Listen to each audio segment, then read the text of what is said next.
चलते चलते सीरीज़ का आज पहला एपिसोड, जिसके लिए हम सोदपुर एरिया आए हैं। और जैसे आपको पता था, इससे पहले एक वीडियो भी डाल चुके थे कि चलते चलते एपिसोड का पहला जो गेस्ट रहेंगे वो रहेंगे माननीय JBCCI मेंबर HMS के। साथ ही वो हमारे CL वेलफेयर कमेटी के भी मेंबर थे, लेकिन अभी शायद नहीं है। स्टैंडर्डाइजेशन कमेटी अभी नहीं बना है, पिछले स्टैंडर्डाइजेशन कमेटी में मेंबर थे। और यहाँ जो ECL में जो आपका कॉर्पोरेट JCC है वहाँ का भी मेंबर है। तो जैसे देख सकते हैं श्रमिकों के बीच में बैठे हुए हैं शिवकांत पांडे जी। तो शिवकांत पांडे जी से मैं पूछूंगा, सर आज ये सोदपुर एरिया जो विजिट किए हैं ये क्या कारण है सर?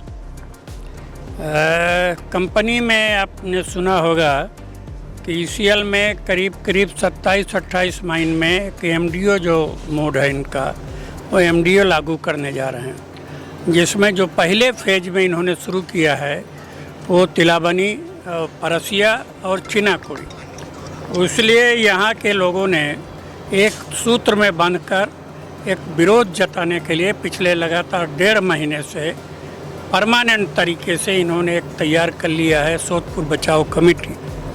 मैं मन से इन लोगों के साथ रहने के बावजूद भी अपने तन से कभी नहीं आ सका था बाहर रहने के चलते, इसलिए इनके बुलावे में यहाँ आया अपना समर्थन इनकी लड़ाई को देने के लिए। बहुत बढ़िया। अच्छा सर, आप तो बहुत दिनों से JBCCI मेंबर भी हैं, दो NCW आप पार करके आए हैं। इस बार का NCW जो हुआ 23 महीना क्यों लग गया सर? सरकार की जो नीतियां हैं, सरकार पब्लिक सेक्टर के खिलाफ है, ये बात मुझे लगता है कि हर एक आदमी को भी पता है।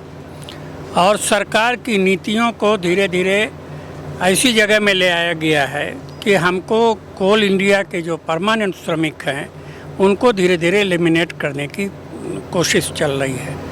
ये प्रतिबद्धता के चलते और श्रमिकों की चट्टानी एकता के चलते ये लोग हमको ये कभी मना नहीं कर पाए कि हम NCW 11 नहीं देंगे, लेकिन इन्होंने जब शुरुआत हुई है उसी दिन से हम लोगों को लगने लगा था कि बहुत आसानी से कुछ मिलने वाला नहीं है, क्योंकि हम लोगों ने पहले के भी इतिहास में कभी देखा है कि NCW की जो शुरुआत हुई, जो बढ़ोतरी की शुरुआत हुई, हम जहां हैं उससे नीचे से लोएस्ट से जब 3% से इन्होंने बढ़ोतरी की बात की कि हम 3% बढ़ोतरी करेंगे, तभी हम लोगों ने समझ लिया था कि लड़ाई बहुत आसान नहीं है।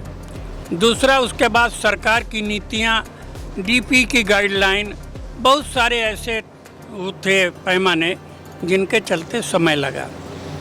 हम लोग को ये संतोष है कि तमाम लोग जो मीडिया में कहते थे कि नेता लोग कहीं नहीं हैं, कुछ नहीं कर रहे, प्रबंधन का मुंह देख रहे हैं, उनको हम लोग ये जवाब दे पाए ये बढ़ोतरी करके और ये NCW दिलाकर कि हिंदुस्तान के जितने भी पब्लिक सेक्टर हैं इस पैमाने में, इस स्तर में और 5 साल के एग्रीमेंट में ऐसी बढ़ोतरी कहीं नहीं हुई। तो आप भी कह रहे हैं कि ये ऐतिहासिक एक एग्रीमेंट हुआ है। ये ऐतिहासिक इसलिए भी सोच सकते हैं कि बिना स्ट्राइक के आप लोग कर पाए। ये बिना स्ट्राइक के जो कर पाए, तमाम संगठन में ऐसा रहता है कि तमाम पॉलिटिकल लोगों के बाध्यताएं रहती है, उसके बाद भी सब लोग एक बने रहे अंत तक। INTC भी जो पहले बीच में सरकार की उस नीतियों के चलते अलग हो गई थी, उन्होंने कोर्ट के माध्यम से वो भी लास्ट 2 मीटिंग में रहे। तो इसलिए अब ये कहने को नहीं रहा कि हमारे जितने 5 श्रम संगठन हैं सारे लोगों ने मिलकर किया, और मुझे लगता है कि एक अच्छा और संतुलित NCW हुआ है। तो आप लोग जानते हैं कि NCW 11 जब हुआ उसके बाद से कई श्रमिक सोशल मीडिया में भी लिख रहे हैं शायद संतुष्ट नहीं है। तो यहाँ पे तो जितने भी हैं सब श्रमिक ही हैं, तो इन्हीं से पूछते हैं क्या वो NCW 11 से संतुष्ट है? बोलिए। संतुष्ट तो नहीं है। संतुष्ट नहीं है? किस कारण से संतुष्ट नहीं है आप? जो हम लोग का कमाई होता है उसका नहीं मिल रहा है। हट गया आपका पैसा? हट गया है। कितना आपका डेजिग्नेशन क्या है? डिनोमिनेशन तो टीआर मजदूर है। टीआर मजदूर है। हाँ। और आपका पैसा घट गया है। घटेगा। कितना घटा है आपका पैसा? आ जाता है केबल मैन में। केबल मिल में जाते हैं। हाँ। आपका पैसा घट गया है। घटेगा। आप बोलिए, आप संतुष्ट है कि नहीं? हाँ, संतुष्ट है। संतुष्ट है। आप संतुष्ट है, संतुष्ट। आपका नाम बताइए। विजेंद्र कुमार क्या यादव, काम करते हैं? SDL operator. एसडीएल ऑपरेटर है जी, यहीं के? जी। आप NCW 11 से संतुष्ट है? जी जी जी। आपका नाम बताइए। जितेंद्र कुमार बारी। आप भी संतुष्ट है? जी हाँ। आप बताइए। मैं गुरुदेव सिंह, इसी NCW 11 से मैं बहुत खुश हूँ। हाँ, सेटिस्फैक्शन संतुष्ट है? ये बाकी सभी संतुष्टि लग रहे हैं और यहाँ पे भी बहुत सारे हैं। संतुष्ट नहीं है सर। हम लोग लोडर में जब बहाली हो रहे कैटेगरी 4 था, हाँ। 9 जेसीसी ले ये लोग कुछ नहीं कर सका। हाँ। ये मैं इधर पूरा चैलेंज के साथ बोलता हूँ। एकदम। हम लोग कैटेगरी आ गया क्या बहाली कब हुआ था? 95 में। 95 में Yes, बहाली हुआ था। हाँ। और आपको NCW 9, 10 और 11 से खुशी है? खुशी है, सब कुछ है, लेकिन कैटेगरी 1 क्यों दिया गया? कैटेगरी 1 दिया जाता है जो फ्रेश इम्पाउंडमेंट होता है ना। स्टैंडर्ड कमेटी मेंबर सब थे। कैडर स्कीम में बहुत कुछ चेंजेस जो होना था, जो बहुत दिनों से नहीं हुआ है। जो हमारे ग्रुप में भी बहुत सारे आदमी उठाए, जैसे फार्मासिस्ट के लिए तन्मय रुद्रदास ने ये सवाल उठाया है कि फार्मासिस्ट का कैडर स्कीम में कुछ चेंजेस आना चाहिए। इसके लिए एक सर क्या बोलिएगा सर? देखिए, स्पेसिफिक मैं नहीं जानता हूँ। आज तक फार्मासिस्ट ने कभी कोई, जैसे नर्सेज ने उठाया, डिप्लोमा होल्डर ENM ने उठाया, ये आपको लॉ इंस्पेक्टर लोगों का कैडर नहीं था, ये सब लोगों ने उठाया, उस सब हम लोगों ने बनाया। लेकिन फार्मासिस्ट का नहीं उठाया, आप कह रहे हैं? नहीं, कभी नहीं उठा और आज भी नहीं उठा है। अभी भी तो हम लोग जहाँ फार्मासिस्ट की हमारे यहाँ कमी है, मैं तो लोगों को ऑफर करता हूँ, कोई जन मजदूर अगर ऐसा है जिसके पास डिप्लोमा है, डिग्री है फार्मासिस्ट की, वो आए मेरे पास, मैं उसको फार्मासिस्ट बना दूंगा। देखिए, ये जो आप सबका सवाल जो मिलता है ग्रुप से, इसी के चलते ये चलते चलते सीरीज हम लोग चालू किए। लेकिन चलते चलते में नेताजी बैठे हुए हैं, हम लोग चाहेंगे सर चलते चलते थोड़ा इंटरव्यू कर लिया जाए। नहीं, इनका कुछ इनकी तकलीफ। हाँ बोलिए, आपका क्या तकलीफ? मुख्तार बाबू नहीं, मुकीम बाबू नहीं बोलेंगे? सुनिए सुनिए सुनिए सुनिए सुनिए, आपका जो भी मन का बात है। नेताजी बैठे हुए हैं। NCW 11 में आपको कहाँ क्या दिक्कत हुई वो बताइए। जब से लोडर से हम लोग का हटाया गया है, आ गया डीजल मशीन, तब से हम केबिल में जा रहे हैं और भाई लोग भी जा रहे हैं। सबका डिग्नेशन आया है, हमारा डिग्नेशन आया जो तो ये अच्छा है, ये डेजिग्नेशन के बारे में बोले, जो बात आप भी बोले हैं, लेकिन इसमें NCW 11 कहाँ से आया, थोड़ा ये बताइए। वही तो पैसा कम हो गया। पहले तो ठीक लोड में खड़ते रहते पैसा मिलता रहा। इस NCW 11 के साथ तो उसका कोई लिंक नहीं है।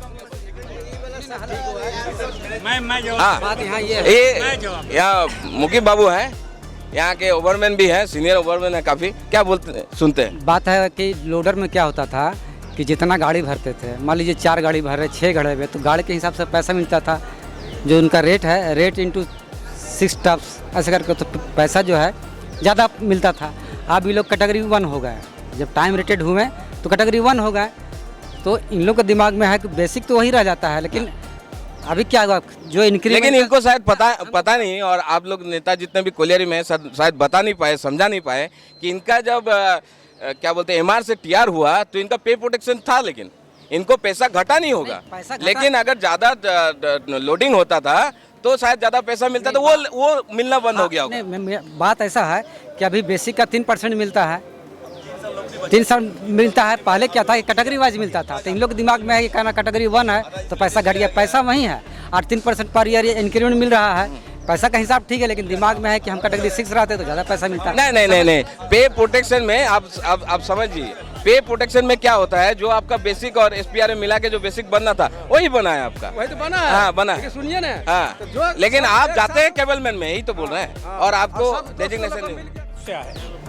सरकार की जो नीतियां आई, प्रबंधन ने सारे लोगों को कहा कि हम पीस रेट से टाइम रेट करेंगे, लेकिन उसमें प्रबंधन को हम लोगों ने इसमें बाध्य किया कि आपका जो ग्रुप बेजेज था, आपने जितना पिछले 10 साल 15 साल में SPRA अर्जित किया था, वो सारा कुछ जोड़ के उसमें एक MGB देके वो फिटमेंट करके हमने किया है। अब अगर आपको कैटेगरी 1 में वो पैसा इकट्ठा हो गया, अगर आप हायर जॉब करते तो आपको नुकसान नहीं दिखता। नुकसान इसलिए दिख रहा है कि आपको कैटेगरी 1 के बेसिक में रहेगा। देखिए, आज तक जितना भी ट्रेड यूनियन लीडर का इंटरव्यू हुआ होगा, तो ऐसा इंटरव्यू तो आप लोग कभी नहीं देखे होंगे। तो इस इंटरव्यू में हम लोग आगे बढ़ते, सोदपुर एरिया में है, और ये सोदपुर एरिया इस बार का जो न्यूज़ आया 600 करोड़ से ज़्यादा लॉस में है, जो कहीं पहले कभी 1000 करोड़ में आता था, अभी शायद उसका लॉस घट के 600 करोड़ में आया है। इसको कैसे यूनियन सॉल्व कर सकता है, कि इसमें कैसे हेल्प कर सकता है कि और ज़्यादा प्रोडक्शन हो या फिर और ज़्यादा जो लॉसेस है वो लॉसेस घट जाए? ये प्रबंधन के बिल पावर के ऊपर है। और ये एरिया एज होल में जो शुरू से इन लोगों का बना था कि कुछ माइन को मैकेनाइज करें और कुछ एक आध ओसी पीस में, एक आध ओसी पीस एरिया में दी जाए। 2-1 का प्रपोजल भी बना, लेकिन वो भी लागू नहीं किया गया। जब तक कोई एक आध इसमें ओसीपी नहीं होगी, जब तक एक आध माइन को बढ़िया तरीके से ओसीपी मतलब अभी तो ओसीपी मतलब पैच हो जा रहा है, होता है, पैच होता है। जब तक एक बार आप घाटा नहीं पाटिएगा, ये अब सरकार की नीति है। कोई भी आउटसोर्स जो है ये डिपार्टमेंटल नहीं करने जा रहे। तो इस एरिया को बचाने के लिए, घाटा पाटने के लिए इनको कोई ना कोई एक स्रोत पैदा करना होगा जिससे मास प्रोडक्शन हो सके। ये NCW11 होने के बाद कई हजार करोड़ का कंपनी को बोल रहा है कि उनका बोझ पड़ा है, तो इसके ऊपर क्या बोलेंगे सर? ये प्रबंधन के दिमाग का दिवालियापन है। दिवालियापन बोल रहे हैं? दिवालियापन है। इन्होंने जब हमारी कंपनी हजारों करोड़ प्रॉफिट करती है, हम लोग को ये जो आज से नहीं है, जब से ये कंपनी बनी है तब से हम लोग हर 5 साल बाद बढ़ोतरी करते हैं। NCWN से लेकर आज तक आया, ऐसा कभी किसी प्रबंधन ने चिट्ठी में नहीं लिख के दिया कि NCW11 लागू हो गया तो पैसा बढ़ गया, कंपनी के ऊपर बोझ पड़ गया। कंपनी में जितना पैसा खर्च होता है, मैं कहता हूँ 25-25 लाख तक लोगों को PRP मिली एक अधिकारी को जी। उन्होंने कहीं किसी चिट्ठी में नहीं मेंशन किया कि PRP का बोझ कंपनी पे पड़ गया।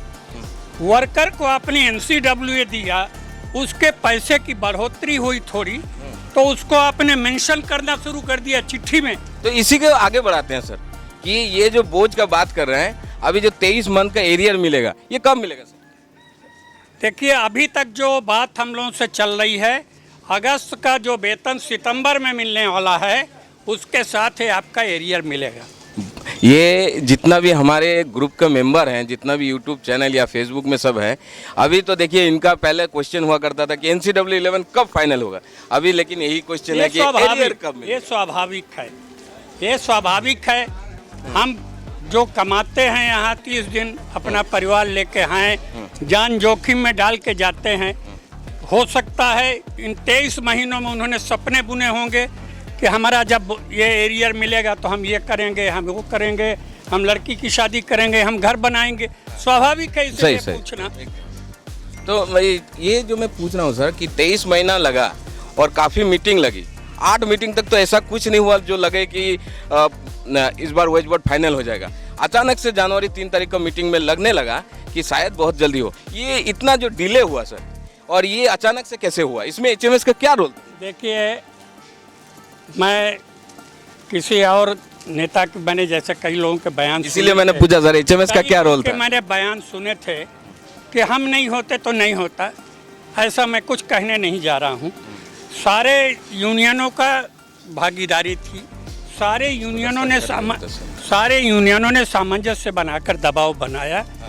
इसीलिए पहली बार हुआ है NCW1 से लेकर आज तक कि बिना श्रमिकों को लड़ाई में उतारे, बिना हड़ताल में गए, बिना किसी तरह का संघर्ष किए NCW11 पास हुआ है। इसमें मैं कहता हूं कि सारे लोगों की भागीदारी थी, सारे लोगों का योगदान था। HMS की अपनी एक परंपरा है, चूँकि HMS गैर राजनीतिक दल है, उसका एक उद्देश्य है, हम किसी राजनीतिक दल के प्रभाव में काम नहीं करते, हम सिर्फ और सिर्फ श्रमिक हित देखकर काम करते हैं। इसलिए हम अपनी एक परंपरा पे आगे रहे। बहुत बढ़िया सर। अभी जो नेक्स्ट हम क्वेश्चन पूछेंगे कि देखिए, छत्तीसगढ़ और जबलपुर कोर्ट में रिट पिटीशन डाला गया है और उसमें HMS ने पार्टी बन के वर्करों के भागीदारी में हिस्सा लिए हैं। वो उनका कहना है, मैं आप जानते हैं सर कि यूट्यूब के थ्रू हम लोग नाथूलाल पांडे जी के साथ डायरेक्ट लाइव भी किए थे जी।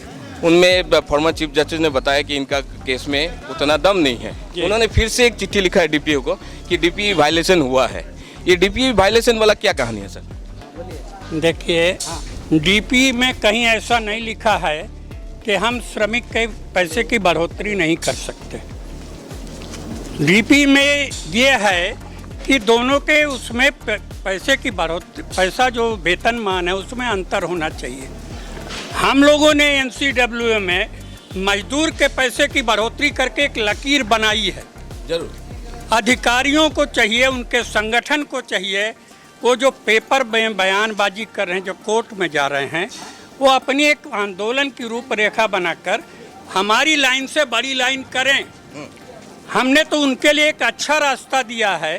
मतलब आप कह रहे हैं कि उनको एक एग्जाम्पल आप लोग सेट कर चुके हम हैं। लोगों ने उसके लिए एक अच्छा रास्ता दे दिया कि जो हमारी बढ़ोतरी जिस दर से हुई है, ऑफिसर भी उस दर से बढ़ोतरी ले ले, अंतर बना रहेगा। डीपी गाइड की गाइडलाइन कहीं नहीं टूटती है। तो ये एनसीडब्ल्यू का कुछ आया है अभी तक नहीं आया है। जैसे आपका मान लीजिए होम टाउन और भारत भ्रमण लेके हमारे वर्करों के बीच में काफ़ी एक भ्रम फैला हुआ है। उनको लगा था कि इस महीने से मिल जाएगा, लेकिन जब वो जमा दे रहे हैं तो वहाँ पे ऑफिस से बाबू लोग बोल रहे हैं कि अभी तक कोई चिट्ठी नहीं आया, या फिर वहाँ के जो ऑफिसर है वो बता रहे हैं कि अभी तक कोई आया नहीं है, तो हम लोग नहीं कर पाएंगे। प्रबंधन ने तय किया है कि भारत भ्रमण का और जो दो आप कह रहे हैं ना दो आई पेंडिंग है, वो दोनों आई जब स्टैंडर्डाइजेशन बनेगी तो स्टैंडर्डाइजेशन के माध्यम से ही करेंगे। तो ये स्टैंडर्डाइजेशन कमेटी कब तक बनने वाला है सर? नया स्टैंडर्डाइजेशन बनेगा अगले महीने। और अगले महीना क्या फर्स्ट वीक सेकंड वीक? अगले महीने बनेगी। या वो तो जब तक सर ये बनने के बाद तो मीटिंग होगा ना सर? नोटिफिकेशन होगा। हाँ, नोटिस होगा कि इस तारीख को मीटिंग है और उसमें स्टैंडर्डाइजेशन मीटिंग में बाकी आईएएस का फैसला बाकी तमाम ऐसे मुद्दे हैं। हाँ, जैसे एम्प्लॉयमेंट में कई चीज़ें हैं, जैसे शादीशुदा लड़की को नौकरी नहीं देते थे, ठीक बहुत बढ़िया। वो देंगे। हमारे तमाम लोग मिसिंग चले गए, उनके डिपेंडेंट को नौकरी नहीं मिली। ये डिपेंडेंट मिसिंग सर कितना साल बाद नौकरी हो सकता है सर? 7 साल कानूनी नियम है उसमें, 7 साल। अब उसमें ये लोग कितना दूर तक जाएंगे ये तो डिस्कशन पर आएगा। ठीक। लेकिन ये तमाम ऐसे विवादित मुद्दे, जैसे ग्रेचुटी का मुद्दा है, 1/1/17 के बाद इनहेंस ग्रेचुटी लोगों को नहीं मिली थी, उसका लोगों को बहुत सारा दुख है। हाँ, ये भी मेरा क्वेश्चन था कि NCW 11 तो फाइनल हुआ, लेकिन जो एनहेंस ग्रेचुटी वाला वो वाला फाइनल नहीं हुआ। ये क्या फाइनल होने का कोई चांसेस दिख रहा है सर? जिन लोगों को पता नहीं है, मैं चूंकि खुद उस स्टैंडर्डाइजेशन में था, पिछली स्टैंडर्डाइजेशन में, और हम लोगों ने लगातार कई बार इस पर मीटिंग किया। कंपनी से मंगाया गया, आंकड़े मंगाए गए, कितने लोगों को मिलना है, कितना पैसा मिलना है। वो अमाउंट 800 करोड़ से ऊपर हो गया, इसलिए चेयरमैन ने उसमें लास्ट में हाथ उठा दिया। 800 करोड़ करीबन कितना आदमी थे जिनका वो ग्रेचुटी नहीं मिला होगा? मेरे पास एक्चुअल आंकड़ा नहीं है, हम लोगों ने मंगाया। एक मान के चलिए कि 200-400 आदमी। नहीं, वो कई हजार से ऊपर, कई हजार। और इनका जो 10 लाख का या फिर किसी का 5 लाख, किसी का 2 लाख भी हो सकता है। ये जो डिफरेंस है ये 800 करोड़ तक पहुंचा। 800 करोड़ तक। उसीलिए बाद में कोल इंडिया चेयरमैन ने हाथ उठा दिया कि ये मंत्रालय चाहेगा तो कर सकता है। मंत्रालय अभी जब मंत्री NCW 11 फाइनलाइजेशन के बाद जब हमारे नेता लोग बैठे थे, मंत्री से मिले थे, तो उस समय भी मंत्री को उन्होंने कहा था कि आप इसको हमारे मुद्दा हल करिए। 2 मुद्दे 940 जो हजारों लोग हमारे अनफिट होके, प्रैक्टिकली अनफिट होके बेड रिडन पड़े हैं, उनके लिए मेडिकल करके उनके डिपेंडेंट को नौकरी दीजिए। और 1/1/17 से जो ग्रेचुटी के हकदार हैं 20 लाख, 1/1/17 से लेकर 29 मार्च 2018 तक उस बीच के जो लोगों को 20 लाख का दायरे में नहीं आए, उनको देने के लिए हम लोगों ने मंत्री से कहा है। मंत्री ने कहा कि दोनों मुद्दे मैं डिसाइड करूंगा। डिसाइड मतलब सर क्या खुशखबरी आने वाला है? कह नहीं सकता इस सरकार में कब आएगा, क्या आएगा, ये इस पर हम लोग कुछ कह नहीं सकते।